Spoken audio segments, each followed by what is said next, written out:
નમસ્કાર દર્શક મિત્રો, એસટી ન્યૂઝ ગુજરાતી ચેનલમાં આપનું સ્વાગત છે અને હું આપની સાથે રિદ્ધિ સોલંકી. તો ચલો નજર કરીએ આજના સમાચાર પર. રેજંગલા રજ કળશ યાત્રાનું ગીર ગઢડામાં ભવ્ય સ્વાગત કરાયું.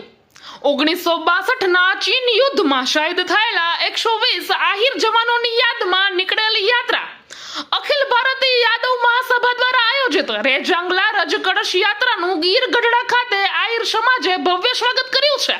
આ યાત્રા 1962 ના ભારત ચીન યુદ્ધમાં શહીદ થયેલા 120 આહિર જવાનોની યાદમાં નીકળે છે. આ યાત્રા દરમિયાન શહીદ જવાનોની વીરતા, શૌર્ય અને દેશભક્તિને યાદ કરવામાં આવી રહી છે. સાથે જ ભારતીય સેનામાં આહિર રેજિમેન્ટની માંગ પણ ઉઠાવવામાં આવી રહી છે. આ યાત્રા હાલમાં દેશના તમામ ગામડાઓ અને શહેરોમાં ફરી રહી છે. ગીર ગઢડા ખાતે આ યાત્રા પહોંચતા આહિર સમાજના અગ્રણીઓ અને ભાઈઓએ તેમજ આહિર સમાજની મહિલાઓએ કળશ યાત્રાનું કુમકુમ તિલક કરીને સ્વાગત કર્યું હતું. તેમજ સાથે આવેલા મહેમાનોનું પણ પુષ્પગુચ્છથી સ્વાગત કરાયું હતું.